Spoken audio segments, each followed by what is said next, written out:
नमस्कार दोस्तों, मैं राहुल यादव आपका मैथ्स का मेंटर स्वागत करते हैं आज के इस सेशन के अंदर के जिसके अंदर ये आपका फोर्थ सेशन है मैथ्स एमसीक्यू मैराथन का। क्यों कर रहे हैं? तो तैयारी बोर्ड्स की टारगेट है 100 आउट ऑफ 100 होगा क्या तो बिकम मैथ्स चैंपियन। मतलब ऑलरेडी इस सीरीज का पहले 3 सेशन अगर आप लोगों ने सही वे से देखे हैं, उसको समझे हैं, एडॉप्ट किए हैं, तो कहीं ना कहीं इस सेशन में आपको फील आएगा कि आपकी कमांड बढ़ रही है।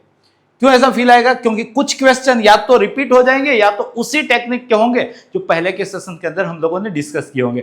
ज्यादा टाइम वेस्ट ना करते हुए सेशन की शुरुआत करते हैं, देखते हैं कि किस टाइप के क्वेश्चन इस सेशन के अंदर हैं।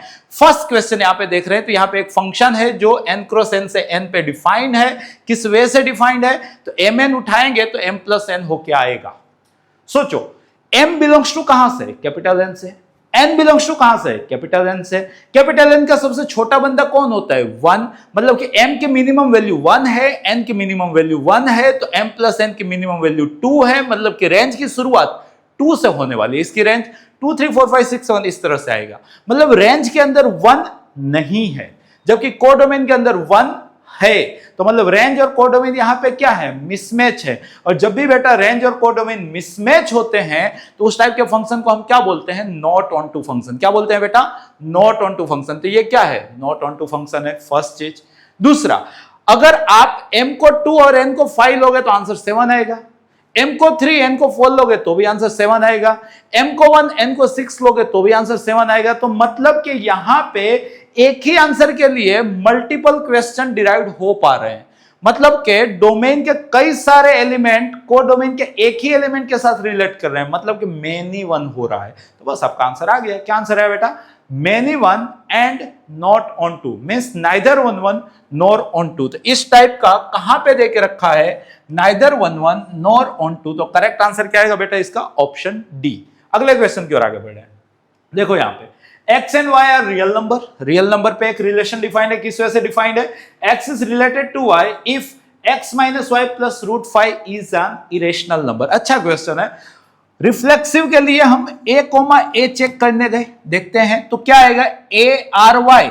तो a r a के लिए क्या होना चाहिए? तो a minus a plus root 5। मतलब कि क्या है ये? Root 5। Root 5 is an irrational number, जो बात सही है। मतलब कि a बिलोंग्स टू r। तो मतलब कि ये बंदा रिफ्लेक्सिव तो पक्का है, राइट। ऑप्शन देख रहे हैं तो रिफ्लेक्सिव दे के रखा है, तो यही आपका आंसर आ गया। सिमेट्रिक नहीं क्यों है? उसके लिए आप एक केस यहां पे रिलेट कर लो कि मान लो कि आपने रूट 5 कोमा 0 लिया, तो रूट 5 कोमा 0 के लिए क्या सीन हुआ? Root 5 minus 0 plus root 5। तो क्या आंसर है आपका? 2 रूट 5। 2 रूट 5 इरेशनल होता है। मतलब कि root 5 comma 0 belongs to R, but what about 0 comma root 5? तो इसके लिए चेक करो 0 माइनस रूट 5 प्लस रूट 5। तो आंसर क्या है बेटा? यहाँ पे 0 0 इज रेशनल नंबर। मतलब कि this does not belongs to R. A B belongs to R but B A does not belongs to R, means ये क्या आया? Not symmetric. तो ओवर इनफ होता है जब भी हम दो टाइप आइडेंटिफाई कर लेते हैं तो रिलेशन टाइप का क्वेश्चन अपने आप सोल्व हो जाता है। तो यहां पे हम लोगों ने देखा कि रिफ्लेक्सिव है, सिमेट्रिक नहीं है। जिस तरह से ऑप्शन दी है उस बिहाफ पे हम ऑप्शन ए इसका आंसर चूज करेंगे, राइट। अगले क्वेश्चन की ओर आगे बढ़ रहे हैं। देखो ये भी बहुत ही प्यारा क्वेश्चन। ऑलरेडी कभी ना कभी आपने सुना होगा कि अगर डोमेन में n एलिमेंट है, समझिएगा बेटा, डोमेन में n एलिमेंट है, कोडोमेन में 2 एलिमेंट है, ठीक है, तो टोटल फंक्शन कितने होंगे? तो देखो टोटल फंक्शन अगर आप सोच रहे हो तो इसको 2 ऑप्शन है, या तो कनेक्ट इसके साथ होगा या तो इसके साथ होगा। इसके पास भी 2 ऑप्शन है, इसके पास भी 2 ऑप्शन है, वैसे इसके पास भी 2 ऑप्शन है। तो 2 कितनी टाइम? n time. तो टोटल फंक्शन कितने होंगे? 2n। बट इस सिनेरियो के अंदर 2 सिनेरियो ऐसे होंगे कि जब ये सारे के सारे इसके साथ रिलेट करेंगे या तो सारे के सारे इसके साथ रिलेट करेंगे। उस सिनेरियो के अंदर ये फंक्शन ऑन टू नहीं कहलाएगा, तो नॉट ऑन टू, जिसको हम इनटू भी बोलते हैं। वैसे कितने फंक्शन होंगे? 2। तो ऑन टू फंक्शन कितने होंगे? तो total minus not onto. Onto function कितने होंगे? 2n-2। अब देखो यहां पे n के तौर पे इस क्वेश्चन के अंदर 4 दे के रखा था, इधर 2 दे के रखा है, तो जस्ट n को 4 से रिप्लेस कर दो। तो 2⁻⁴ - 2 16 - 2 means there are total 14 onto function defined on this type of given domains, right? Next question देखते हैं। देखो ये भी एक इजी क्वेश्चन है। रीजन क्या है बेटा, कोट इनवर्स 1 कब होता है दुनिया जानती है, π/4 के लिए, प्लस 3 टाइम साइन इनवर्स आधा कब होता है दुनिया जानती है सर, π/6 के लिए, माइनस कोसेक इनवर्स नेगेटिव कब होता है फोर्थ क्वाड्रेंट के लिए, 2 कब होता है π/6 के लिए, माइनस 3 टाइम tan इनवर्स 1/√3 कब होता है π/6 के लिए। बेसिक फंडास जानते हो, राइट? तो यहाँ पे 3π/6 माइनस 3π/6 कैंसल आउट हो गए, सो π/4 माइनस माइनस प्लस π/6, अगर हम एलसीएम लेते हैं तो यहाँ 12 आ गया, so this is 3π and this is 2π, so final answer will be 5π/12। तो करेक्ट आंसर क्या है इस क्वेश्चन का, 5π/12। अगले क्वेश्चन की ओर आगे बढ़े। नेक्स्ट क्वेश्चन देखो, साइन 1 कब होता है, π/2 पे, मतलब के ये जो cos इनवर्स x/5 दे के रखा है वो क्या होना चाहिए, π/2, मतलब के cos इनवर्स x क्या होना चाहिए, 5π/2। बट cos इनवर्स x तो हम लोग जानते हैं कि क्लोज इंटरवल 0π में लाई करता है, मतलब के cos इनवर्स x पाई से बड़ा तो नहीं हो सकता है, मतलब cos इनवर्स x 5π/2 तो नॉट पॉसिबल ना बेटा, तो मतलब क्या आंसर है इसका, नॉट पॉसिबल। तो नॉट पॉसिबल यहां पे देके रखा है, क्लियर है। नेक्स्ट क्वेश्चन की ओर आगे बढ़े। नेक्स्ट क्वेश्चन देखो ये भी एक अच्छा क्वेश्चन है। टीसीआई के बिना तो भाई क्वेश्चन कैसे काम लगेगा। सबसे पहले आपको बेटा क्या tan अल्फा माइनस बीटा आता है, मुझे तो आता है। क्या होता है ये, tan alpha minus tan beta over 1 plus tan alpha into tan beta. यहां पे समझिएगा, ये मान लो कि अल्फा है, ये मान लो कि बीटा है, तो कहीं ना कहीं ये क्वेश्चन इसके साथ रिलेट होगा। अब ये सोल्व करने के लिए अपने को tan अल्फा मतलब कितना, tan 2 time tan inverse 1/5 solve करना पड़ेगा। वैसे ही tan बीटा मतलब कि अपने को tan बीटा किसको बोले हैं, π/4, और tan π/4 कितना होता है, 1। तो चलो tan बीटा की वैल्यू 1 तो है, खाली tan अल्फा मिल जाए तो अपना क्वेश्चन सोल्व हो जाता है, राइट? tan अल्फा देखो TCI, अपने फेवरेट फॉर्मूला। TCI के बिना तो यार पेपर अधूरा ही लगेगा, पक्की बात है। TCI सोल्व करने के लिए तरीका क्या सिखाया था, I को थीटा बोल दो, क्लियर?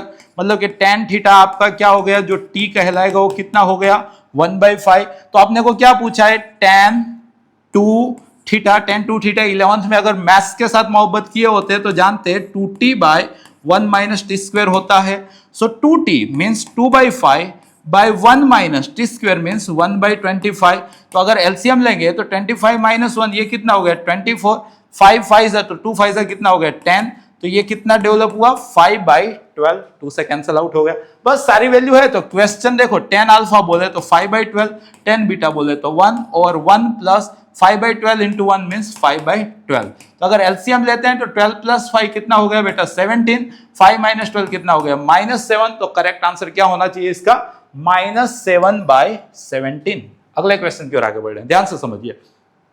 देखो 3 टर्म π/2 है, किसी को अगर बुरा ना लगे तो तीनों को मैं इक्वली डिवाइड कर दूं, तो cot इनवर्स x को ही मैं cot इनवर्स y मान लूं और उसी को cot इनवर्स z मान लूं, तो 3 हिस्सों में डिवाइड करूंगा तो π/2 डिवाइड बाई 3, तो हर एक हिस्सा कितने का हो जाएगा, π/6 plus π/6 plus π/6 is equal to 3 time π/6 is equal to π/2। इस टाइप का क्वेश्चन है तो ऐसा आपने सोल्व करेंगे, right?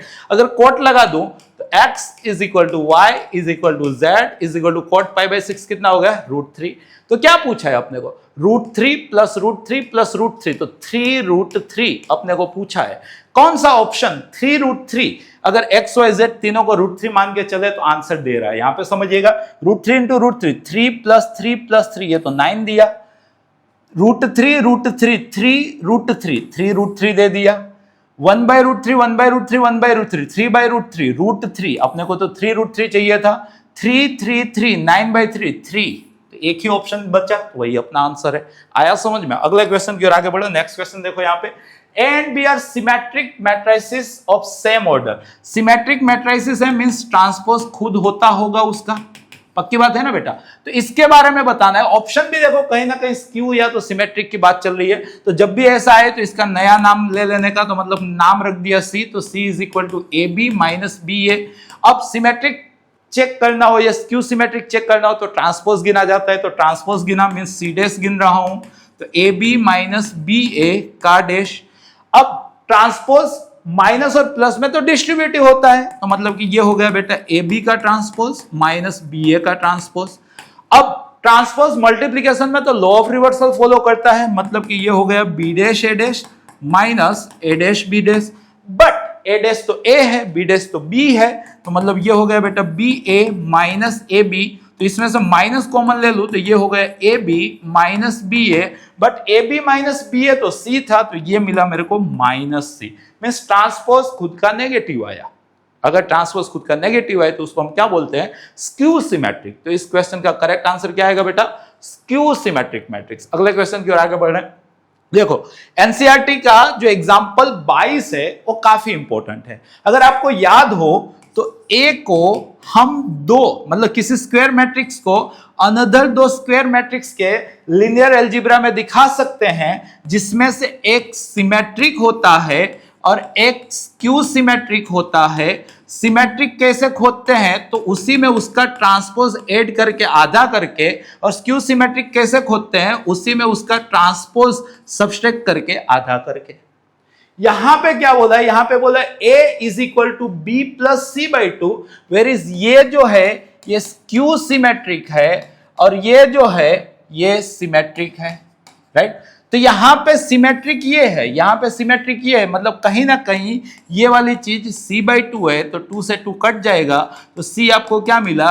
a plus A dash. क्या मिला? a plus A dash. तो इसके अंदर a plus A dash C ही पूछा था, तो करेक्ट आंसर क्या आएगा बेटा? Option A. अगले क्वेश्चन की ओर आगे बढ़ रहे हैं। यहां पे देखिएगा ये भी तगड़ा क्वेश्चन है। ए बी ए है, बी ए बी है। सोचिए A B is equal to A, B A is equal to B, और आप ऑप्शन में देखो S square B square S square B, ऐसी कुछ कहानी है। क्लियर है? तो ध्यान से अगर देखो मैं इसको पोस्ट मल्टीप्लाई ए से कर रहा हूं, मतलब मैं कर रहा हूं A B A is equal to A into A. Similarly यहां पोस्ट मल्टीप्लाई बी से कर रहा हूं, तो B A B is equal to B into B. अब देखो आपका बी ए तो बी था, ये तो बेटा बी था, तो मतलब A into B is equal to A into A, तो क्या हो गया? S square. But A B तो ए है, तो A is equal to S square. Clear है बेटा? यहां वो सिमिलरली यहां पे देखिए ए बी तो ए था, so B A is equal to B square, but B A तो बी था, तो B is equal to B square. Original question जब ये जेई में आया था तब आपको S square plus B square पूछा था। S square A equal to हो रहा है, B square B equal to हो रहा है, तो S square plus B square A plus B के इक्वल टू होगा। बट राइट नाउ अपने को जिस तरह से यहाँ पे ऑप्शन दिए हैं, तो एस स्क्वायर को ए इक्वल टू मानेंगे। पक्की बात है? अगले क्वेश्चन की ओर आगे बढ़े। The number of all possible matrices of order 2 cross 2 with each entry 0 और 1। 2 क्रॉस 2 मैट्रिसेस अगर उठाते हो तो उसके अंदर टोटल एलिमेंट कितने आते हैं? 4। 2 क्रॉस 2 है तो एलिमेंट कितने आएंगे? 4। हर एलिमेंट के पास कितनी चॉइस है? 2। पहले के पास 2, दूसरे के पास 2, तीसरे के पास 2, चौथे के पास 2, तो टोटल ऐसे मैट्रिसेस कितने बनेंगे? 2 इंटू 2 इंटू 2 इंटू 2, मतलब 2⁻4, जो कितना हुआ? 16। तो ऐसे टोटल मैट्रिक्स कितने डेवलप होंगे? 16। अगले क्वेश्चन की ओर आगे बढ़ रहे हैं। समझिएगा A B C are in AP, जब भी बेटा आप ये वर्ड सुन जाते हो तो आपको कुछ आए ना आए क्या आना चाहिए? मिडल का double is equal to first plus last. पक्की बात है? अब आपको ये डिटर्मिनेंट की वैल्यू क्या होगी? वैसे जब मैं पढ़ता था तो मेरे गुरुजी ने बोला था कि जब भी ऐसा एंटिक टाइप का डिटर्मिनेंट आए, ऑप्शन 0 दिखे तो 0 टिक कर देना, तो नो डाउट इसका आंसर आई एम श्योर कि 0 आएगा। बट अगर आपके दिमाग में चल रहा है सिर्फ कैसे, तो देखो कैसे। पहला काम मैंने क्या किया, यहां पे फर्स्ट रो के अंदर मैंने सेकेंड रो और थर्ड रो भी ऐड कर दी। चलेगा? या तो सब्सट्रैक्शन भी कर सकता हूं, बट मैंने ऐड कर दिया। समझिए, अगर ये काम करता हूं तो यहां पे 3x होता है, मैं सब्सट्रैक्ट कर रहा हूं। दूसरा तरीका से आपको ले जा रहा हूं। समझिए, फर्स्ट रो में मैंने सेकेंड रो सब्सट्रैक्ट किया, सेकेंड रो में मैंने थर्ड रो सब्सट्रैक्ट किया। चलेगा? तो उससे हुआ क्या, ये यहां सब्सट्रैक्ट हुआ सो -1, ये यहां सब्सट्रैक्ट हुआ तो -1, ये यहां सब्सट्रैक्ट हुआ तो 2a - 2b। डन? वैसे मैं एक ही में लिख सकता था, बट आपको समझ में इसलिए इस वे से ले जा रहा हूं। ये यहां सब्सट्रैक्ट हुआ -1, ये यहां सब्सट्रैक्ट हुआ -1, ये यहां सब्सट्रैक्ट हुआ 2b - 2c। यहां पे कोई चेंज नहीं है, तो x + 4, x + 5, x + 2c। समझिए, अभी भी मैं क्या कर रहा हूं, फर्स्ट रो में सेकेंड रो सब्सट्रैक्ट कर रहा हूं, मतलब इन दोनों का सब्सट्रैक्शन। -1 -1 0, -1 -1 0। यहां पे देखो 2a -2b -2b plus 2c means 2a plus 2c minus 4b। आया समझ में? बाकी ये -1 यहाँ पे 2b -2c, ये x प्लस 4, ये x प्लस 5 और ये x plus 2c as it is, इसमें कोई चेंज नहीं।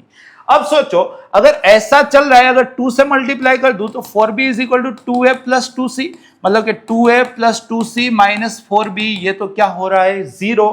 तो भाई ये भी क्या है 0, तो मतलब कंप्लीट रो 0 हो गई ना बेटा। अगर किसी भी डिटर्मिनेंट में कंप्लीट रो 0 हो जाए तो उसका आंसर क्या आता है 0। ये तो हुआ तरीका, बाकी मैंने पहले इससे भी आसान तरीका आपको बताया। अगले क्वेश्चन की ओर आगे बढ़ रहे हैं। देखिए ये आपका सेक 2 डिग्री है, ऐसा मान के चलो, थोड़ा सा अप चला गया, राइट।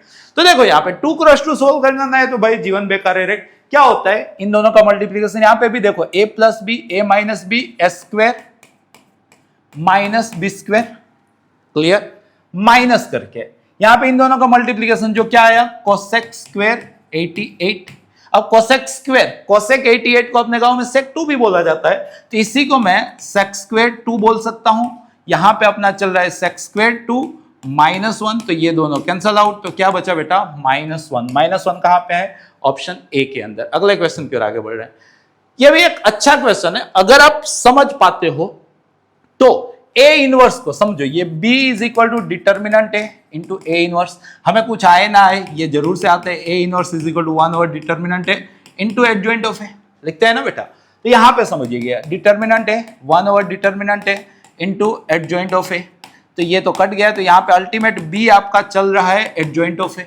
आपको डिटर्मिनेंट b पूछा है तो डिटर्मिनेंट लगा दो। फिर आपको ये मालूम होना चाहिए कि एडजॉइंट ऑफ ए का डिटर्मिनेंट क्या होता है, a का डिटर्मिनेंट रेस टू n-1, यहाँ पे a का determinant raise to n-1, n क्या है 3 है, तो क्या आंसर आया a 3-1।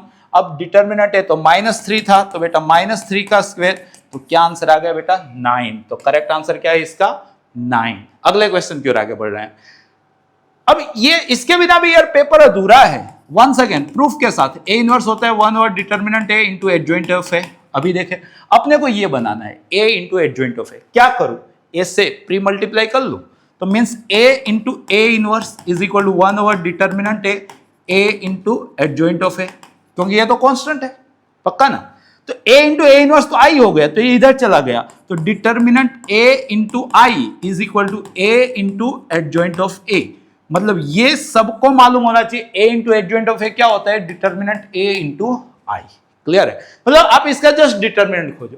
यहां पे भी देखो तो ये लोअर ट्रायंगुलर मैट्रिक्स है, मतलब के डायगोनल के नीचे ही एलिमेंट है, ऊपर तो 0 है। जब भी डायगोनल के ऊपर 0 हो जाए, या तो नीचे 0 हो जाए, या तो दोनों साइड 0 हो जाए, तो उस सिनारियो के अंदर डिटर्मिनेंट वैल्यू डायगोनल एलिमेंट का मल्टीप्लीकेशन होता है। तो मैं मस्त इसका मल्टीप्लीकेशन कर देता हूं, 3 2 6 3 18 माइनस, तो मतलब ये डिटर्मिनेंट आपका -18 आया, तो आपका आंसर -18 आना चाहिए। -18 यहां पे देके रखा है, आ रहा है समझ में। अगले क्वेश्चन पर आगे बढ़ रहे हैं। देखो आपको यह भी मालूम होना चाहिए हीर रांझा वाली जोड़ी के साइन इनवर्स √1 - x² को cos इनवर्स x बोला जाता है। अगर आप ये जानते हो तो देखो sign inverse x plus cos inverse x, वो तो क्या होता है बेटा π/2, मतलब y क्या देके रखा है आपको π/2। y π/2 है, मतलब y कांस्टेंट है, तो कांस्टेंट का डिफरेंशिएशन क्या होता है बेटा 0, राइट। अगले क्वेश्चन की ओर चलते हैं। देखो ये थोड़ा सा लग रहा है कि अच्छा क्वेश्चन है। हर पेपर के अंदर 48 क्वेश्चन मीन 48 क्वेश्चन तो कहीं ना कहीं स्मूथ जाएंगे, सबको आएंगे। 2 ही क्वेश्चन खेल करेंगे इस टाइप के। देखो कैसे सोल्व होता है, वैसे कोई भारी क्वेश्चन नहीं है। एक तरीका तो आप विद द मेथड सोल्व करो, वहां से आंसर आएगा, कोई दो राय नहीं है। एक दूसरा तरीका यहां पे बता रहा हूं, देखो आपको y दे के रखा है sine of sine x, sine को इधर ले लो या तो साइन इनवर्स लगा लो, जो समझ में आए। तो मतलब साइन इनवर्स y हो गया आपका साइन x। आपको y2 तक जाना है, तो आपने यहां पे डिफरेंशिएट किया विथ रिस्पेक्ट टू x, तो साइन इनवर्स y का हुआ 1 ओवर √1 - y²। फिर इस y का हुआ y1, तो साइन x का हुआ cos x। मतलब के अगर y1 दिखे तो उसको √1 - y² cos x बोल दिया करो, इसको आप इक्वेशन 1 बोलो। आपको y2 तक जाना था, वंस अगेन आप डिफरेंशिएट करो, differentiate with respect to x, तो y1 का क्या होगा बेटा y2, यहां मल्टीप्लीकेशन रूल चलेगा, अंडर रूट पहला वाला as it is, cos x का हो गया minus sine x compulsory, plus cos x as it is, इस रूट का हुआ 1/2 रूट, फिर माइनस वाई स्क्वायर का हुआ -2y y1, एकदम इत्मीनान से हिम्मत रख के, राइट। अब देखो इसके साथ अगर cos x आ जाता तो मजा आ जाती, तो यहां पे cos x के साथ मल्टीप्लाई कर लिया और cos x के साथ डिवाइड कर लिया, बस ये एक भारी स्टेप था। So y2 is equal to इतना cos x into under root 1 minus Y square, उसको तो y1 बोला जाएगा, तो ये माइनस साइन अपन cos मतलब के tan x, और इतने को बोला जाएगा y1। यहां पे समझिए 2 से 2 कटा, 2 से 2 कटा, माइनस जिंदा रहा, y1 cos x, सही है ना, y1 cos x अपन under root 1 minus Y square, done है।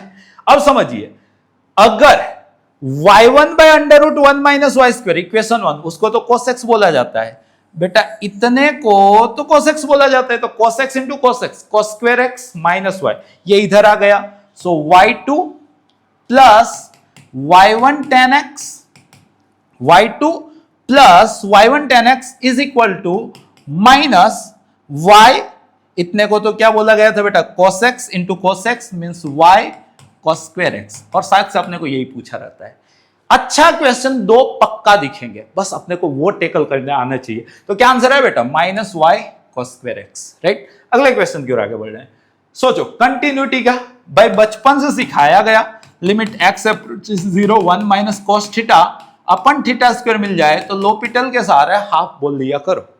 अगर आप ये जानते हो तो देखो यहाँ पे 1 माइनस cos 4x, तो 4x का स्क्वायर चाहिए तो 16x स्क्वायर, खाली x स्क्वायर था तो यहाँ 16, ये लिमिट x अप्रोचेस 0, ये आपका पॉइंट वैल्यू मतलब p होना चाहिए ना, कंटिन्यूटी का यही मतलब होता है ना कि limiting value is equal two point value. तो बेटा देखो इतने का आंसर 1/2 इंटू 16 मतलब 8 इज इक्वल टू p, तो आपका करेक्ट आंसर क्या है बेटा 8। अगले क्वेश्चन की ओर आगे बढ़ रहे हैं, rate of change in the volume of sphere, भाई स्फीयर का वॉल्यूम अगर गलत ना हो तो 4/3 पाई r क्यूब चलता था, right, of a radius r with respect to diameter, मतलब क्या बेटा dv बाय dd कितना होगा, तो बेटा डायमीटर क्या होता है 2 टाइम रेडियस, तो रेडियस को आप d/2 बोल सकते थे। यहां पे v क्या हुआ तो 4/3 पाई, r को d/2 बोलो तो d³/8, 2 का क्यूब 8, तो बेटा dv/dt, इसका कैपिटल D के रिस्पेक्ट पे डिफरेंशिएशन कर लो तो ये 3 आगे आ गया, तो 4 इंटू 3 पाई d स्क्वेयर, एक पावर घट गई, बाय 3 इंटू 8, थोड़ा काटम पिटी भी देख लो, 3 3 कट गया, 4 2 कट गया, यहाँ पे π/2। अब answer in the form of r लाना है, तो d को वंस अगेन आप क्या बोलोगे 2r, तो उसका स्क्वायर 4r स्क्वायर, तो 2 2 जा, सो फाइनल आंसर 2πr स्क्वायर। घबराने का नहीं, हिम्मत रख के क्वेश्चन सोल्व करने का, क्वेश्चन पक्का सोल्व होगा। अगले क्वेश्चन की ओर आगे बढ़ रहे हैं, a balloon is filled in such way that its volume increasing, भाई बलून किस टाइप का होता है, स्फीयर टाइप का होता है, राइट, तो इसका वॉल्यूम इंक्रीज हो रहा है, मींस dv/dt देख रखा है 40 सेंटीमीटर क्यूब पर minute, right. When radius is 8 centimetre, जब रेडियस 8 सेंटीमीटर हो जाए, the rate of increase in the surface area, तो उसका सरफेस एरिया ds/dt कितना, ये आपका क्वेश्चन है। बेटा बता दो, अगर आप मालूम है कि बलून स्फीयरिकल होता है तो उसका वॉल्यूम क्या होगा, जो स्फीयर का वॉल्यूम होगा 4/3 पाई r क्यूब, क्लियर। यहां पे dv/dt था, so differentiate with respect to time कर लो, तो dv/dt 3 3 कट गया, तो 4 पाई r स्क्वायर dr/dt, डन है बेटा। तो यहां से आप चाहो तो dr/dt को सब्जेक्ट बना लो, dr/dt कितना हुआ, तो dv/dt अपन 4 पाई r स्क्वायर। अब आपको स्फीयर का सरफेस एरिया मालूम होना चाहिए, 4 पाई r स्क्वायर होता है अगर गलत ना हो तो इसका टाइम के रिस्पेक्ट पे डिफरेंशिएट कर लो, तो ds/dt जो आपको पूछा है मिल जाएगा। ds/dt क्या होगा 8 पाई r इंटू dr/dt, dr/dt ये रहा, तो मतलब क्या बेटा 8 पाई r, dr/dt क्या है तो dv/dt अपन 4 पाई r स्क्वायर। तो यहां से देखो 8/4 तो 2 पाई पाई कैंसल, आर से आर स्क्वायर घटा तो नीचे आर आया इंटू डीवी बाई dt। अब सारी वैल्यू दे के रखी है, आर को 8 रखना है तो 2/8 बोले तो 1/4 and D by D T को 40 रखना है तो यहाँ पे 40, तो 40/4 means 10 centimetre square per minute. आपका answer 10 centimetre square per minute आना चाहिए। होप सो के समझ में आ रहा है, राइट। अगले क्वेश्चन की ओर आगे बढ़ रहे हैं। F of x increasing decreasing का क्वेश्चन आ गया, मतलब बाई ने फर्स्ट डिफरेंशिएट किया। पूरी दुनिया को एक्स रेस टू एक्स का आता है, आपको आता है कि नहीं? एक्स रेस टू एक्स का होता है x raise to x into 1 plus log x. Critical point के लिए एफ डेस एक्स को 0 के साथ कंपेयर किया जाता है, एक्सपोनेंशियल 0 नहीं होगा तो 1 प्लस लॉग एक्स को ही 0 होना पड़ेगा। अब आपको देखो डिक्रीजेस पूछा है, क्या पूछा है? डिक्रीजेस। तो क्रिटिकल पॉइंट भी नहीं खोज रहा हूं। डिक्रीजिंग फंक्शन का मतलब एफ डेस एक्स नेगेटिव होना चाहिए, means x raise to x into 1 plus log x negative होना चाहिए। अब ये तो एक्सपोनेंशियल फंक्शन है, ऑलवेज पॉजिटिव है, मतलब कि 1 प्लस log x को नेगेटिव होना पड़ेगा, तो मतलब log x को -1 से छोटा होना पड़ेगा, तो मतलब x को e रेस टू -1 से छोटा होना पड़ेगा, क्योंकि log x इंक्रीजिंग फंक्शन है, तो मतलब कि विदाउट चेंजिंग इन इक्वेशन में फंक्शन हटा सकता हूं, फंक्शन लगा सकता हूं, मतलब x जो है वो 1/e से छोटा होना चाहिए। तो 1/e से छोटा और log का डोमेन x पॉजिटिव, मतलब 0 से 1/e। अगले क्वेश्चन की ओर आगे बढ़े, नेक्स्ट क्वेश्चन समझिए। For which value of a function, यहां पे देखो फंक्शन को पढ़िएगा, फंक्शन चल रहा है आपका sin x minus cos x minus ax plus b, decreasing.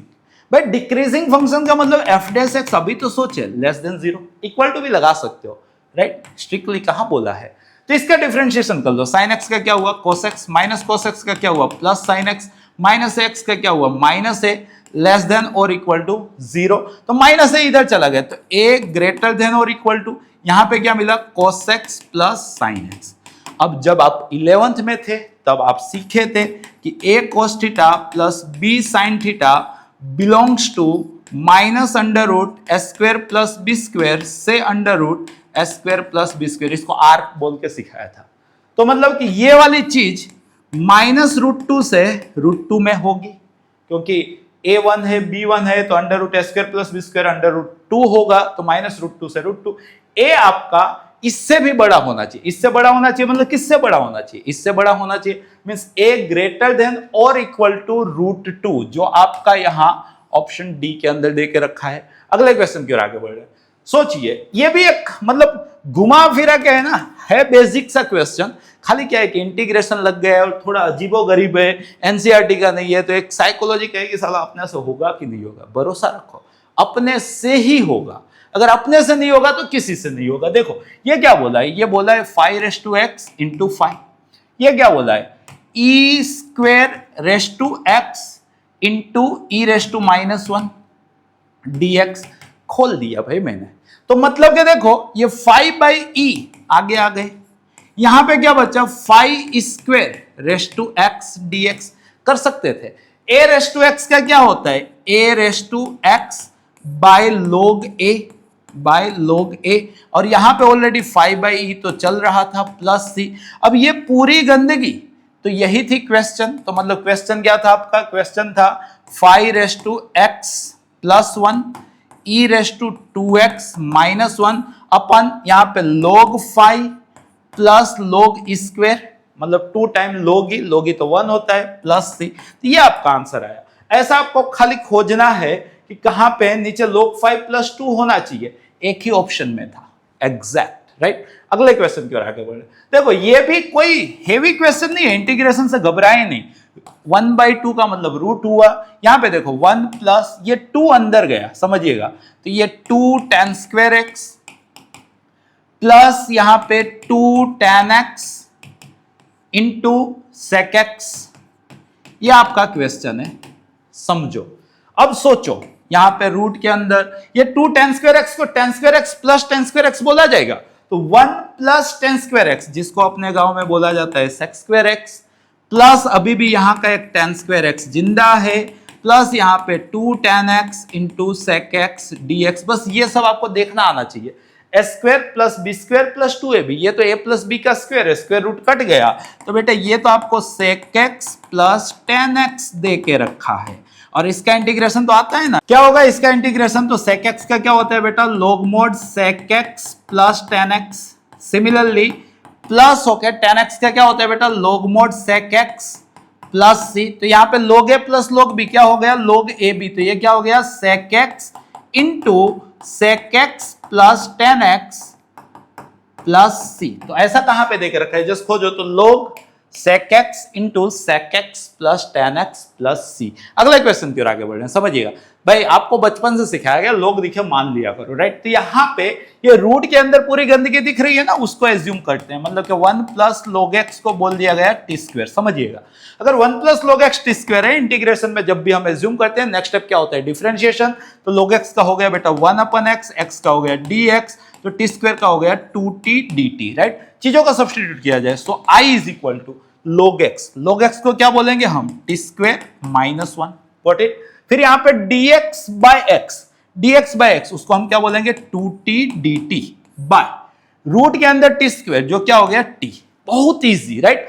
t से t कटा, 2 आगे, टी स्क्वायर का integration t cube by 3 minus 1 का इंटीग्रेशन t प्लस c, यहां से t बाई 3 भी कॉमन, सो 2t बाई 3, तो यहां पे बचा टी स्क्वायर माइनस 3, क्योंकि बाई 3 इंटू 3 प्लस c। तो देखो बेटा, आपका आंसर रेडी है, 2 बाई 3 होना चाहिए। t बोले तो भाई रूट के अंदर 1 प्लस log x, रूट के अंदर 1 प्लस log x, यहां पे मोड लगा के समझिएगा। टी स्क्वायर बोले तो इतना, माइनस 3 करेंगे तो 1 माइनस 3 माइनस 2 हो जाएगा, यहां पे आना चाहिए बेटा log x minus 2 plus c। मतलब आपके आंसर में 2 बाई 3 चाहिए, खाली 2 नहीं चाहिए, खाली 1 बाई 3 नहीं चाहिए, चलो ये दोनों चलेगा, रूट चाहिए, चलो चलेगा, अंदर log x माइनस 2 चाहिए, ये रहा। आया समझ में। अगला क्वेश्चन की ओर आगे बढ़ रहे हैं, समझिएगा। अब ऐसे क्वेश्चन, देखो बोला है ना कि 2 क्वेश्चन तो आएंगे, एक देखे थे, दूसरा है, नो डाउट अपना यहां का जो लेवल होगा ना, इससे कई गुना आसान आपको वहां पे लेवल दिखेगा, लेकिन अगर हम ये लेवल तैयार करके जाएंगे ना, तो ही वहां का काम होगा, ये आपको समझना है, राइट। समझिए, यहां पे सबसे पहले इस क्वेश्चन को समझिए। यहां पे पाई का मतलब होता है मल्टीप्लीकेशन। R1 हुआ तो ये x प्लस 1 मल्टीप्लाई हुआ, R2 हुआ तो x प्लस 2 मल्टीप्लाई हुआ, R3 हुआ तो x प्लस 3, ऐसा करते करते कहां तक, तो n तक, x प्लस n। क्लियर, ये आपका पाई वाला डब्बा है। वैसे सिग्मा का क्या मतलब होता है, एडिशन। K1 हुआ तो 1 बाई एक्स प्लस 1, सिग्मा बोला करो प्लस। अब K2 हुआ तो 1 बाई एक्स प्लस 2, सिग्मा बोला करो plus 1 by x plus 3, up to कहां तक, तो n हुआ तो 1 by x plus n dx। Done है। पहले तो ये जो पाई और सिग्मा है ना, उसको मैंने देसी में एक्सपांड कर लिया, आप कर पाओगे, बहुत इजी है, देखा करो, हो जाएगा। पाई का मतलब मल्टीप्लिकेशन, सिग्मा तो आप जानते ही हो। अब देखो इस पूरी चीज को, ये पूरी जो पाई वाली है ना, उसका नाम रख देता हूं y, right. Means y is equal to x plus 1 into x plus 2 into x plus 3 up to x plus n। Multiplication का, अब देखो इंटीग्रेशन में एज्यूम किया, एज्यूम करने के बाद क्या होता है, डिफरेंशिएशन। मल्टीपल टर्म्स मल्टीप्लीकेशन में डिफरेंशिएशन करना हो तो क्या सीखे हैं, लोग लगाना, तो लोग लगा दिया बेटा, मतलब log y is equal to log of x plus 1 plus multiplication log में क्या हो जाएगा, plus log of x plus 2 plus log of x plus 3 up to last term log of x plus n। Assume करने के बाद differentiate करने का होता है, तो 1 ओवर y का dy बाई dx, समझिए, इज इक्वल टू ये 1 over x plus 1 plus 1 over x plus 2 1 over x plus 3 up to 1 over x plus n। Clear. तो मतलब के यहां पे अगर मेरे को ये dx को इधर भेज दूं, तो ये 1 upon y dy, 1 upon y dy is equal to ये 1 by x plus 1 plus 1 by x plus 2 up to 1 by x plus n dx, right. तो ये y को भी इधर भेज देता हूं, तो इधर खाली dy is equal to y into इतना, राइट। आपका देखो क्वेश्चन वही है, y इंटू इतना, तो उसको तो मैं क्या बोल रहा हूं, dy, मतलब आपका क्वेश्चन चल रहा है इंटीग्रेशन ऑफ dy। आया ट्रांसफॉर्मेशन समझ में। देखो ये y into 1 over dx, y into 1 over dx, उसको तो क्या बोल रहे हैं dy, तो इंटीग्रेशन dy। इंटीग्रेशन dy क्या होता है बेटा, y y क्या था, ये वाला क्या था, पाई वाला, तो आपका आंसर पाई वाला होना चाहिए, ये रहा। टफ नहीं है, खाली देखना आना चाहिए, समझना आना चाहिए। अगला क्वेश्चन की ओर आगे बढ़ो। देखो घबराने का नहीं बेटा, हिम्मत रखो। हिम्मत में देखो ये क्या है कि आपका 0 से पाई है, कोई दिक्कत नहीं सर। यहां पे 4 4 1 दिखा क्या sir, 4 sin square x by two minus 4 sin x by two plus 1, मतलब कि कहीं ना कहीं सर ये परफेक्ट स्क्वायर हो गया, किसका हो गया, a माइनस बी का होल स्क्वायर dx। समझ में आया ना, देखो 4 sin square x by two minus 4 sin x by two plus 1, वही तो देख रखा था। स्क्वायर रूट कटे भाई, ये 0 से पाई, ये मोड के अंदर 2 sin x by two minus 1 dx। अब मोड आए इस पेपर के अंदर, दो नहीं, क्योंकि अपनों ने बनाया है, तो सिंपल है कि बोर्ड से तो अच्छा लेवल आपको यहां सिखाऊंगा ना, तो ही तो वहां पे पूरे आएंगे।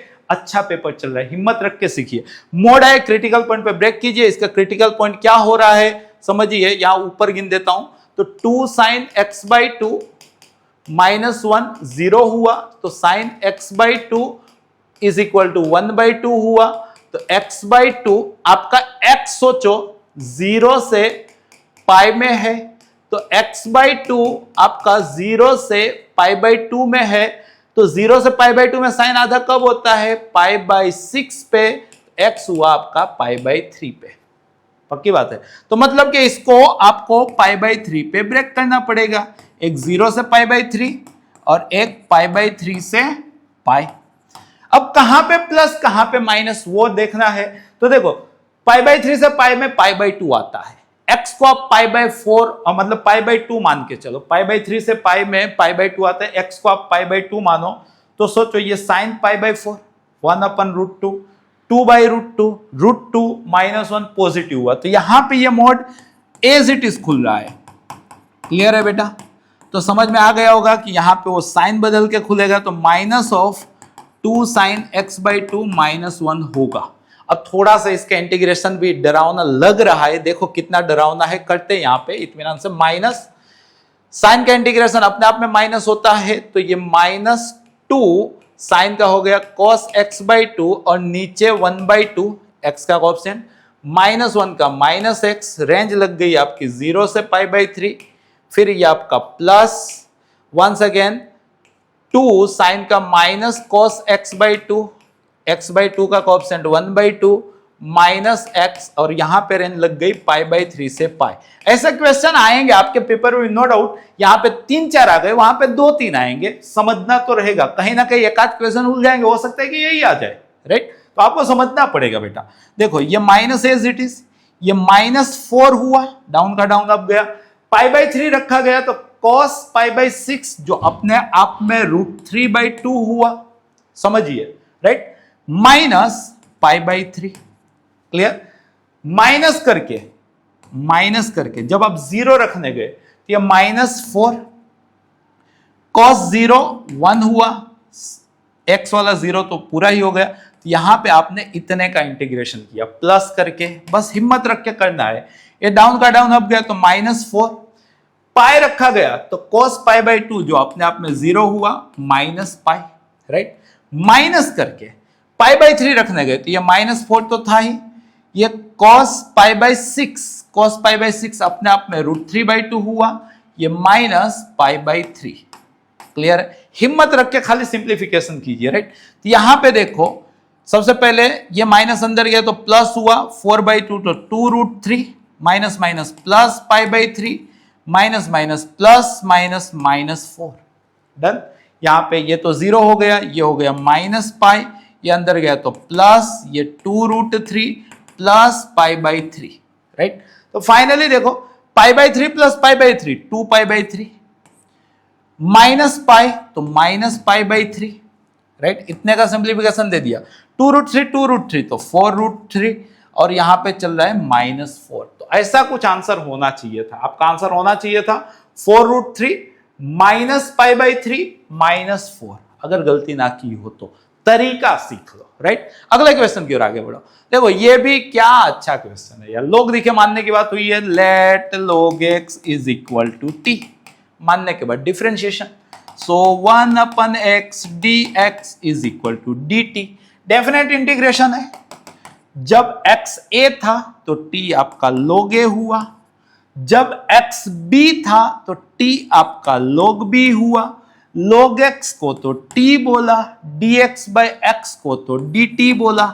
चाहते तो डायरेक्टली बाई बगल में भाभी, बाई की पावर बढ़ेगी, बढ़ी हुई पावर नीचे आएगी, वहां से भी कर सकते हो जैसा आपको समझ है। मेरे दिमाग में ये चला तो मैंने ये किया। t का क्या हुआ बेटा, T square by 2।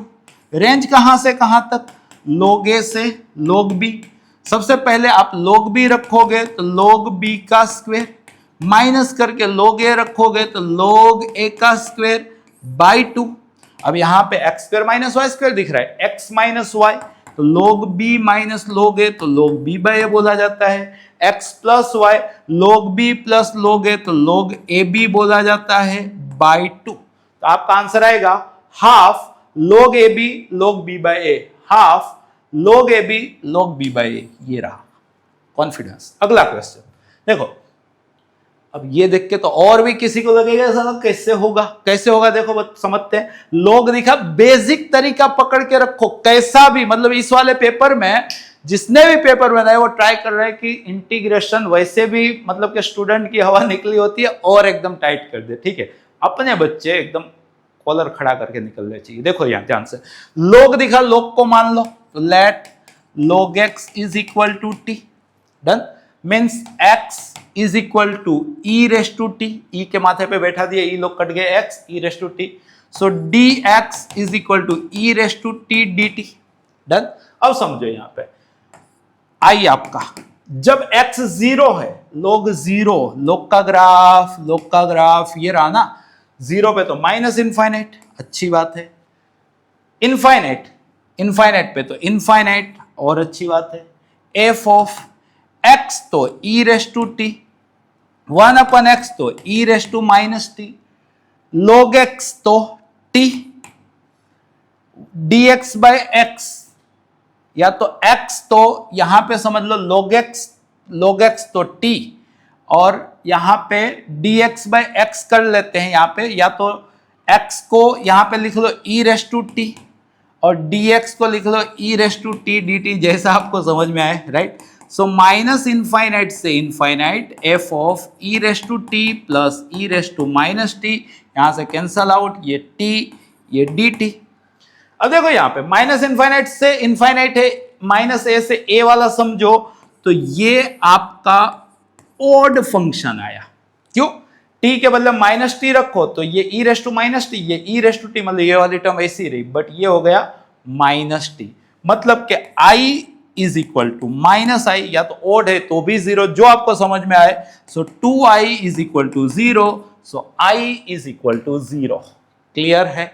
Next question, शायद से इंटीग्रेशन का आखिरी क्वेश्चन, इंटीग्रेशन ने तय किया है, मजा तो लेंगे अपने, ठीक है। यहां पे सोचो, वंस अगेन माइनस ए से चल रहा है तो x को अपने किंग वाला मतलब माइनस एक्स लगाएंगे, तो ये तो i है ही, नया i आया अपना -1 से 1, dx ही रहा, 1 प्लस ये e raise to minus x, मतलब कि 1 over e raise to x हो गया, 1 प्लस माइनस एक्स का स्क्वायर एक्स स्क्वायर ही रहा, मतलब कि -1 से 1, यहाँ पे ये आपका 1 plus x square as it is, यहाँ एलसीएम लेंगे तो e raise to x plus 1, down का डाउन अब गया तो e raise to x dx। ये 1 था, ये 2 है, दोनों का सम करेंगे तो 2i आ जाएगा, जो आपका -1 से 1, दोनों का डिनोमिनेटर आपका 1 plus x square into 1 plus E raise to X ही रहेगा, न्यूमरेटर यहाँ पे 1 है, यहाँ पे ई रेस टू एक्स है, तो 1 plus E raise to x cancel हो गए भाई, राइट। ये इवन फंक्शन है, so 2i is equal to 2 times 0 से 1, जानते हो ना माइनस ए से इवन होता है तो 2 टाइम्स 0 से, यहाँ पे dx by 1 plus x square, 2 से 2 कट गया, i is equal to 1 over 1 plus x square क्या होता है, tan इनवर्स x, रेंज कहां से कहां तक, 0 से 1 तक, tan इनवर्स 1 कितना हुआ पाई बाय 4 माइनस tan इनवर्स 0 कितना हुआ 0, सो i कितना जनरेट हो गया आपका पाई बाय 4, तो i का आंसर क्या है आपका पाई बाय 4। नेक्स्ट क्वेश्चन देखो, the area of region enclose by this line, अच्छा ये लाइन को थोड़ा सा पहचानो, x को 0 ले लो तो y 1 आया, y को 0 ले लो तो x माइनस 1 आया, ये रही आपकी लाइन। क्लियर है, नाम है इसका y is equal to x plus 1, x axis ये रहा भाई x axis, and the line x is equal to -3, ये आपका -1, 0 था तो -3 यहां पे चल रहा है, ये आपका x is equal to -3 and x is equal to 3, x is equal to 3 यहां पे चल रहा है, तो इससे कौन सा एरिया x एक्सिस के साथ जनरेट हुआ है? ये एक राइट एंगल ट्राइंगल और ये एक right angle triangle. Right angle triangle का एरिया क्या होता है बेटा? Half base into height. ये डिस्टेंस कितना? तो -3 से -1 मतलब 2 जितना। ये डिस्टेंस कितना? तो x के बदले -3 रखो तो -3 + 1 -2, तो डिस्टेंस तो ये 2 जितना।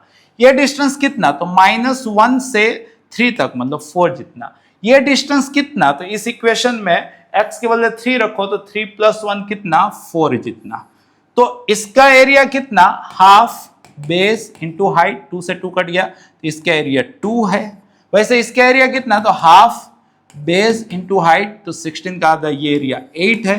तो फाइनल एरिया 2 + 8 कितना हो गया बेटा? 10। आया समझ में? अगला क्वेश्चन सीखते रहिएगा भाई। The area of the curve enclosed by the curve y = 5 sin x। जितना क्वाड्रेंट उतना आंसर। यहाँ पे कितना क्वाड्रेंट दे के रखा है बेटा? देखो एक क्वाड्रेंट, तो इसका आंसर है 1, बट 5 से मल्टीप्लाई हुआ तो फाइनल आंसर 5, राइट। अगले क्वेश्चन की ओर आ गए। The area of reason bounded by this and x axis. सोचिएगा इसका ग्राफ सोचो। मोड x का ग्राफ ऐसा, डन। माइनस मोड x का ग्राफ ऐसा, 1 माइनस मोड x का ग्राफ, इसी को 1 यूनिट शिफ्ट करके ऐसा। तो मतलब के ग्राफ अगर ड्रॉ करना चाहूं तो ये वाला ग्राफ ऐसा आने वाला है।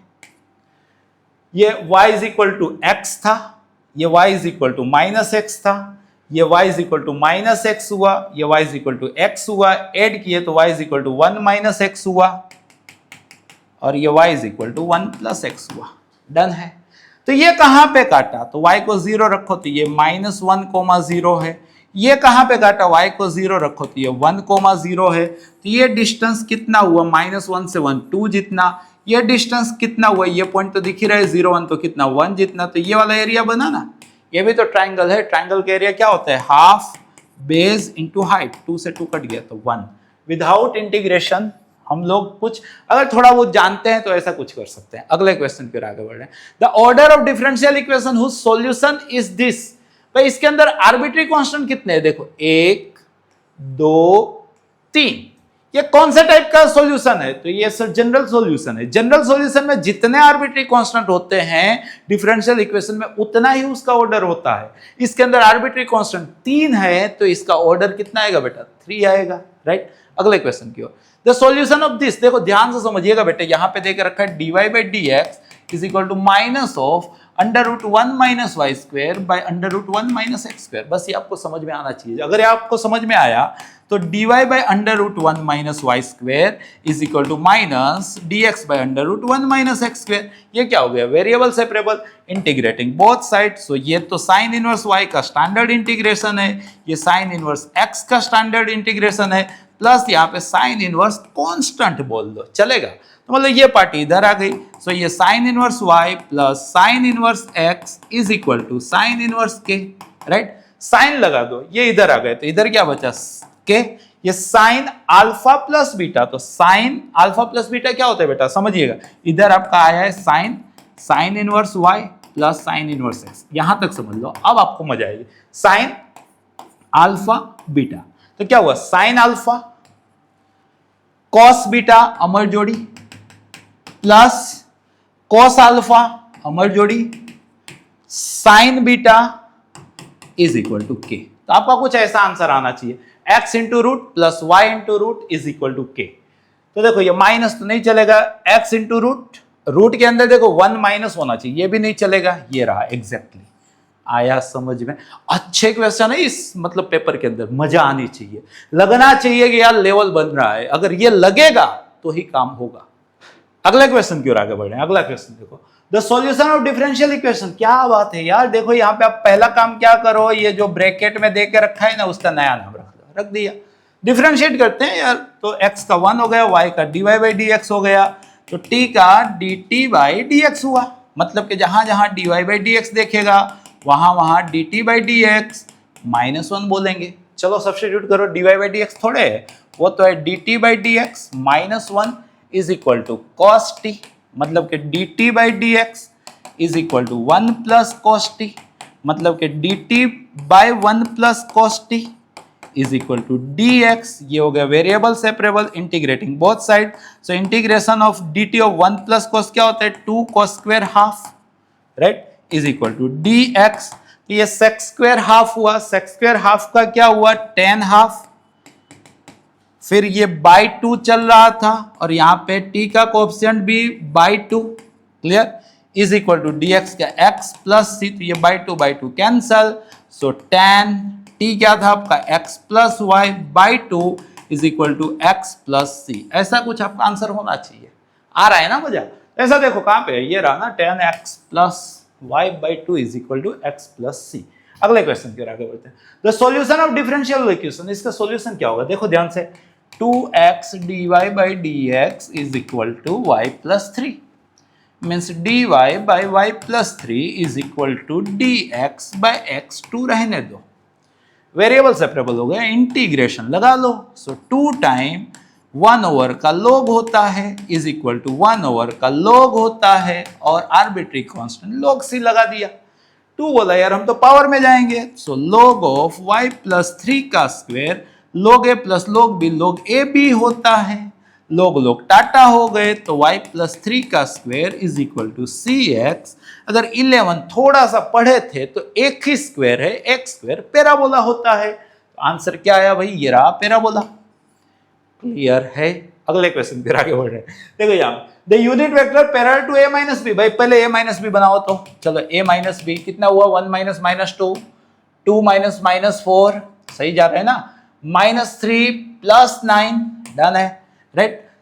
तो इसी में से यूनिट वेक्टर पूछा है ना, तो ये 3 को भी गुम कर लो, तो ये चल रहा है 1 2 2, राइट। तो इसका मैग्नीट्यूड खोल लो, यूनिट वेक्टर मतलब vector divide by it's on modulus, तो 4 4 8 9, तो मतलब 3, तो जो रिक्वायर्ड यूनिट वेक्टर है वो कितना है, तो इसी को 3 से डिवाइड कर लो, 1/3 2/3 2/3, अब खाली खोज लो, प्लस और माइनस चलेगा बेटा, आगे in the direction opposite direction दोनों चलेगा, राइट। तो प्लस और माइनस 1/3 ये रहा, एक ही है, आया समझ में। अगला question, A B C are vertices of triangle, then vector along the angle A. सोचो बेटा, पहले तो आप ए बी सी को फिल करो, ये आपका ए है 1 1 2, ये आपका बी है 4 3 1, ये आपका सी है 2 3 5। अब एंगल ए का बाइसेक्टर ये रहा बाइसेक्टर, मान लो कि डी में आया, कहां पे आया, डी में। अब समझिएगा, आप चाहो तो डिस्टेंस फॉर्मूला से देखो, जब भी बाइसेक्टर आए ना बेटा, तो आपको क्या करने का रहता है जानते हो, आपको ये फॉर्मूला आनी चाहिए, बाइसेक्टर 9 10 में पढ़े थे, A B by A C is equal to B D by C D. A B distance formula से खोज सकते हैं, चलो जल्दी फास्ट। 4 minus 1 9, 3 minus 1 4, 9 4 13, 1 minus 2 1, तो बेटा ये है √14। वैसे ये खोजो तो चलो, तो 2 minus 1 1, 3 minus 1 4, उसका स्क्वायर करते जा रहा हूँ, 1 plus 4 5, 5 minus 2 9, 9 plus 5 √14। मतलब कि बेटा ये दोनों तो सेम है, तो ये तो कट गए, तो इज इक्वल टू 1, मतलब कि बेटा B D is equal to C D चल रहा है, कहीं ना कहीं D, B D is equal to C D, so D क्या हुआ, मिड पॉइंट हुआ, मिड पॉइंट खोजना आता है, देखो 2 plus 4 6 का आधा 3, 3 plus 3 6 का आधा 3, 1 plus 5 का आधा 3, राइट। तो आपको ये वाला ना, ये पूछा ना बाइसेक्टर, तो d माइनस ए करने का ना, तो कितना आया 3 minus 1 2, 3 minus 1 2, 3 minus 2 1, तो 2 2 1 खोद लो, ये रहा 2 2 1, हिम्मत, राइट। अगला क्वेश्चन की ओर चल रहे हैं, नेक्स्ट क्वेश्चन देखो, the position vector of 2 points A and B are respectively, भाई देखो ये है आपका ए जिसका नाम है 6a plus 2b, ये देखो भाई ये है आपका b जिसका नाम है a minus 3b। If the point C divides AB internally in the ratio of 3:2, ये C है, ये 3 है, ये 2 है, तो बेटा C के कोऑर्डिनेट क्या आएंगे, याद करो, ये इसके साथ जाएगा, ये इसके साथ जाएगा और नीचे दोनों का सम आएगा, तो C का पोजीशन वेक्टर क्या आएगा, तो 3 time this means 3a minus 9b, 2 times this means 12a plus 4b by 3 plus 2 बोले तो 5, तो 3a plus 12 है 15a minus 9b plus 4b, तो minus 5b by 5, so answer will be 3a minus b। खोजो कहां पे है, ये रहा, आ रहा है समझ में? अगला क्वेश्चन क्यों आगे बढ़ रहा है? पेपर हेवी है भाई, वो तो मैं मतलब अलग ही जोन में सोल्व किए जा रहा हूँ, बाकी अच्छा लगा पेपर, रियली मजा आई इस पेपर के अंदर। देखो यहाँ पे the position vector of the vertices of triangle, ध्यान से समझिएगा। ए है आपका 3 4 5, इंटीग्रेशन ने तो क्या परेशान किया था, वेक्टर बोल रहे देख बेटा अब मेरी बारी, 1 0 7, अच्छी बात है, चलो कुछ तो दिखा मेरे को। सी है, ये तो क्या है, ये इतने सारे क्वेश्चन सोल्व किए ना तो ये सब दिख जाता है, जैसे कि OS के ओरिजिन से इसका डिस्टेंस √50, इसका भी √50, इसका भी √50, ये दिखना चाहिए। मतलब समझो बेटा, ये A, ये B, ये C, ये ओरिजिन से ये √50, ये √50, ये √50, मतलब के ओरिजिन जो है वो इसका क्या हो चुका है बेटा, सर्क्यूम सेंटर। क्या हो चुका है, सर्क्यूम सेंटर। ये कहानी तो पढ़े होंगे ना, HGO, यहां पे सर्क्यूम सेंटर O होता है, जो इस क्वेश्चन में ओरिजिन है। क्यों, √50 √50 √50, तो तीनों मतलब कि ये तीनों में से ये रेडियस हो गई, सर्क्यूम रेडियस जो √50 आई, तो मतलब कि ये सर्क्यूम सेंटर हो गया, तो मतलब के ओरिजिन हो गया। ये सेंटर आसान होता है जी खोदना, कैसे खोदते हैं, तीनों का सम डिवाइड बाई 3, तो यहाँ पे समझ लो 5 1 6 3 9 डिवाइड बाई 3, यहाँ पे 5 4 9 डिवाइड बाई 3, यहाँ पे 7 5 12 डिवाइड बाई 3। आपको पूछा क्या है, आपको पूछा है distance between orthocentre and circumcentre, मतलब ये डिस्टेंस कितना है। मैं जानता हूं ये रेशियो 2:1 होता है, आप भी जानते हैं। ये डिस्टेंस फॉर्मूला सब खोज सकते हो, कितना होगा, 9 9 16 16 32, ये √32 है भाई।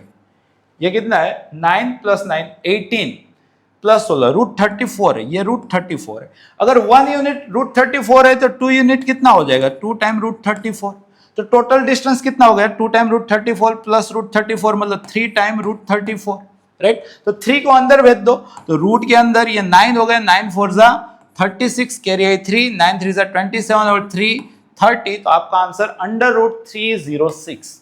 बोला ना कि वेक्टर बोल रहे हैं यार, मजा तो अब आएगी, राइट। अगले क्वेश्चन की ओर आगे बढ़ो। देखो projection of vector this onto this, भाई प्रोजेक्शन वेक्टर पूछा है, आपको आना चाहिए। Projection of A bar onto B bar होता है A bar dot B bar by mod B bar into B caret, क्योंकि वेक्टर पूछ लिया यहाँ पे, समझो। तो इसमें पूछा है ना, चलो डॉट लगाओ, -8 -10 +4, सो -6 बाय मॉड भी लगाओ, 4 5 6 तो √6, B कैरेट लगाओ तो 2 1 1 बाय √6, तो √6 6 6 कट गया, तो आपका आंसर -2 -1 खोजो भाई, -2 -1 -1 आया समझ में। अगला क्वेश्चन की ओर आगे बढ़ो। The angle between the unit vector A bar and B bar is theta, अच्छी बात है। अब बोला है कि भाई ये भी यूनिट वेक्टर है, चलो यूनिट वेक्टर है तो इसका मैग्नीट्यूड 1 होगा। जब भी मैग्नीट्यूड की कहानी है, आप क्या करोगे, मॉड्यूलस का स्क्वायर लो, तो सर पहले का स्क्वायर प्लस दूसरे का स्क्वायर -2 टाइम पहला इंटू दूसरा, क्लियर। तो अब डॉट है तो मॉड है, मॉड भी cos थीटा चलेगा, राइट, इज इक्वल टू 1 का स्क्वायर 1, आपको ये आना चाहिए। अब the angle between the unit vector mod है, मॉड भी 1 है, और इनके बीच का एंगल थीटा है, तो अपने को थीटा चाहिए। देखो ये 1 है, ये 2 हुआ, ये -2 cos थीटा हुआ, इज इक्वल टू 1 हुआ। 1 से 1 कट गया तो 2 is equal to 2 cos theta हुआ, ये 1 से 1 कटा, ये इधर गया तो 2 cos theta is equal to 2, 2 से 2 कटा तो cos थीटा हो गया 1/√2, cos थीटा 1/√2 कब होता है, π/4 के लिए, तो थीटा कितना हो गया बेटा, π/4। अगले क्वेश्चन पर आगे बढ़ने, समझिएगा। If this line and the line are parallel, भाई दो लाइन पैरेलल कब होती है, जब उनके डायरेक्शन का कोरस्पॉन्डिंग कंपोनेंट का रेशियो सेम होता है। यहाँ डायरेक्शन है 3 6 9, यहाँ डायरेक्शन है 1 2 B, पैरेलल है तो इनका रेशियो सेम होना चाहिए। तो इन दोनों को कंपेयर कर लो, तो भाई B इज इक्वल टू 9/3, मतलब 3, इतना आसान होता है बेटा, राइट। अगले क्वेश्चन की ओर आगे बढ़े, नेक्स्ट क्वेश्चन देखो। The angle between the lines आएगा, इन दोनों के बीच का एंगल थीटा हो तो cos थीटा क्या होता है, मोड के अंदर दोनों का डॉट 6 -6 0, यार ये तो 0 आ गया, 0 बाय एनीथिंग, तो 0 cos, मतलब लाइन की डायरेक्शन की डॉट 0 आ रही है, लाइन की डायरेक्शन की डॉट 0 तभी आती है जब ऑर्थोगोनल होते हैं। ऑर्थोगोनल में एंगल कितना होता है, π/2, राइट। अगला, the line and the line are which type of, समझो यहाँ पे जब भी टाइप्स ऑफ लाइन खोजने का आए ना तो ये एल्गोरिदम लगा देने का, ए बार खोजो, एल बार खोजो, राइट। वैसे ही बी बार खोजो, -315 खोजना आना चाहिए आपको, और एम बार खोजो जो कितना है -315, फिर आप एल बार क्रॉस एम बार कर लो, राइट। तो ये देखो 10 - 5 विच इज 5, -5 + 15 10 का नेगेटिव, -10 -1 + 6 तो 5, ये जीरो वेक्टर नहीं है, मतलब आइदर स्क्यू होगी या तो इंटरसेक्टिंग होगी। कैसे तय करेंगे? इसके बाद हम बी बार माइनस ए बार खोजेंगे, बी बार माइनस ए बार खोज लो, -3 + 1 -2, 1 - 2 -1, 5 - 5 0, फिर हम क्या खोजेंगे? B bar minus A bar dot L bar cross M bar, तो यहाँ पे डॉट करेंगे तो -10, यहाँ पे +10 जो क्या आया 0, जब भी 0 आता है तो हम क्या लिखते हैं? इंटरसेक्टिंग या तो कोप्लेनर, जो भी दे दे यहाँ पे दे के रखा है कोप्लेनर। आया समझ में? अगला question, the minimum value of this subject to this. देखो यहाँ पे 2 लाइनें, पहले तो इसका ग्राफ, चलो ये पेपर बोल रहा है मजा लेनी है तो अच्छे से ले लो, x 10 रखो, y 5 रखो, ज्वाइन कर लो भाई, राइट। ग्रेटर देन है तो इसका बाहरी इलाका, डन है। वैसे यहाँ पे समझो x आप 10/3 रखो, इसका तीसरा हिस्सा, y आप 10 रखो ये वाला, तो भाई ये वाला क्लियर है। अब पॉजिटिव तो ये भी ग्रेटर देन था ना, तो ये वाला हिस्सा, तो भाई ये आपका फिजिबल रीजन आया। ये अगर आपका फिजिबल रीजन आ रहा है, इसकी आपकी मिनिमम वैल्यू बतानी है, तो सबसे पहले तो ये पॉइंट और ये पॉइंट अपने को खोजना पड़ेगा। पक्की बात है ना? ये पॉइंट तो क्लियर कट दिख रहा है 10 0 है, ये पॉइंट भी क्लियर कट दिख रहा है 0 10 है। ये पॉइंट क्या है? तो इन दोनों का एलिमिनेशन कर देते हैं, इसको 2 से मल्टीप्लाई कर दिया, 6x + 2y = 20, ये आपका x + 2y = 10, सब्ट्रैक्ट कर दिया तो 5x = 10, सो x आपका 2 है, जैसे ही x आपका 2 आया तो y आपका 4 है। डन है ना? वंस अगेन गलती नहीं की है ना, इसको 2 से मल्टीप्लाई किया 6x 2y 20, इसको एज इट इज तो x + 2y 10, सब्ट्रैक्ट किया तो 5x 10, तो x 2 है, जैसे x 2 हुआ तो y 4 आया। क्लियर? तो अब यहाँ पे टेबल बना लिए। अच्छा 3 नंबर का पूरा काम करवाएगा, 0 10 2 4 और 10 0। अब आपका z क्या है यहाँ पे? 2x + 4y, तो 0 10 रखेंगे तो 40, 2 4 रखेंगे तो यहाँ पे 4 + 16 तो 20, 10 0 रखेंगे तो 20, तो यहाँ पे 2 पॉइंट आ रहा है।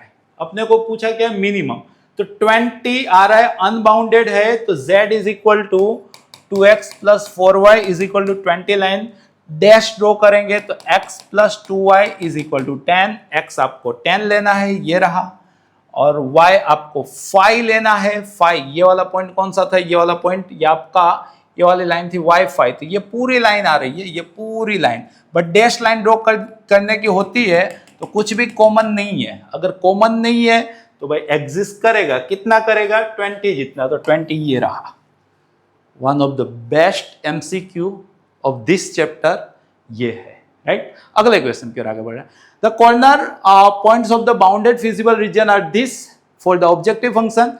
तो देखो 0 1 के लिए भाई बता दो ना कितना आ रहा है? -1। 0 7 के लिए कितना आया? -7। 2 7 के लिए कितना है? 6 - 7 -1। 6 3 के लिए कितना है? 18 - 3 15। 6 0 के लिए कितना आया? 18, और 1 0 के लिए कितना आया भाई? 3, राइट। तो आपको मिनिमम, भाई मिनिमम -1 है, मिनिमम -1 है, क्लियर? ओके, कहाँ पे मिल रहा है? तो 0 1 या तो 2 7, 0 1 या तो 2 7, ये दोनों जिंदा है, ये दोनों कट गए क्योंकि 0 7 पे तो नहीं, 0 1 या तो 2 7। फिर eight which point z maximum? Maximum 15 है, मैक्सिमम 18 है 6 0 पे, तो 6 3 पे 15 है, यहाँ पे 6 0 रखते हैं तो 18 आता है, 6 3 रखते हैं तो 15 आता है। यहाँ पे मैक्सिमम जो है वो 6 0 पे आ रहा है, यहाँ पे समझ लो कि 0 दिया होगा, राइट। आगे the maximum value of z, maximum value कितनी आ रही है? 18, तो ये रहा, तो ये आपका आंसर है। मतलब हल्का सा हो गया, तरीका समझ लीजिएगा। इन box 1 and 2 there are 7 white and 3 black, 3 white and, देखो ये बॉक्स 1 ये बॉक्स 2, प्रोबेबिलिटी है व्हाइट एंड ब्लैक, समझिएगा 7 white and 3 black, 3 white and 7 black. Now 2 balance coins are toss, भाई 2 बैलेंस कॉइन्स टॉस करेंगे तो HH HT TH और TT गिरेगा, right. If 2 heads comes up then box 1 is selected, 2 head आई 1/4, तब box 1 select किया, done है, समझिएगा। हर सारा पब्लिकेशन में रॉन्ग आंसर दिया है। And 1 ball is drawn from it randomly, otherwise, यहां से एक बॉल चूज किया, अदरवाइज मतलब कि ये 3 केस तो 3/4, तब बॉक्स 2 तो 1/2, राइट। एंड 1 बॉल इज ड्रॉन, एक बॉल ड्रॉन किया गया, right. Then what is the probability that the selected ball is being white, तो वो बॉल व्हाइट हो उसकी प्रोबेबिलिटी, तो बॉक्स 1 में से व्हाइट कितना आएगा 7/10, यहां पे कितना आएगा 7/10, और बॉक्स 2 में से व्हाइट कितना आएगा 3/10। आपको ये पूछा है, एकदम इत्मीनान से। 4 2 8 10 दोनों के नीचे 80 आ रहे हैं, 4 2 8 10 80, 4 2 8 10, यहाँ पे 7 और यहाँ पे 9 तो 16 आया, तो आंसर 1/5। सारी जगह शायद से 2/5 देते हैं, बट करेक्ट आंसर 1/5 है। किस वजह से मैंने बताया है, राइट। अगले क्वेश्चन की ओर आगे बढ़ रहे हैं। 3 integer are selected from the numbers 1 to 20, भाई 1 to 20 में से 3 इंटीजर उठा लो तो total weight 20C3। What is the probability that the product is even number? Even को टोटल माइनस ओड। अब 3 नंबर की प्रोडक्ट ओड कब आएगी, जब वो तीनों क्या होंगे ओड। 1 to 20 में ओड नंबर कितने होते हैं 10, तो ओड की प्रोबेबिलिटी मतलब वहां पे आपको 10 में से 3 उठाना है। जस्ट इसको सोल्व कर लो, 1 माइनस 10 के 3 स्टेप, 10 9 8, 20 के 3 स्टेप, 20 19 18, दोनों के 3 फैक्टोरियल कैंसिल आउट, 0 से 0 कटा, 9 2 18, 2 4 8, 2 2 राइट। तो ये 1 माइनस ऊपर 2 जिंदा है और नीचे 19 जिंदा है, तो 19 माइनस 2 17/19 होना चाहिए, है क्या, ये रहा, राइट। और ये सबसे लास्ट क्वेश्चन था भाई, ये गजब का सेशन था। आप लोग अगर यहां तक जिंदा हो, ये सब देखे हो, तो पक्का आज तो दिल आपका बोलता होगा भाई पढ़ाए और भाई पढ़े सीखे। बस ऐसे ही और सेशन में वापस मुलाकात करेंगे, रिवीजन करते रहेगा। अगर सेशन में मजा आई हो तो ये मजा आप सिर्फ अपने तक सीमित ना रख के आपके अपने वो सारे दोस्त के जो आपके साथ कंपीट करने वाले हैं आने वाली बोर्ड की एग्जाम, गुजकेट की एग्जाम में, वहां तक ये सेशन मेरी वजह से आप शेयर जरूर से करेंगे, खास करके जो मेरे को नहीं फॉलो कर रहे हैं उन तक। बस ऐसे ही वापस मुलाकात करेंगे, रिवीजन कीजिएगा। धन्यवाद।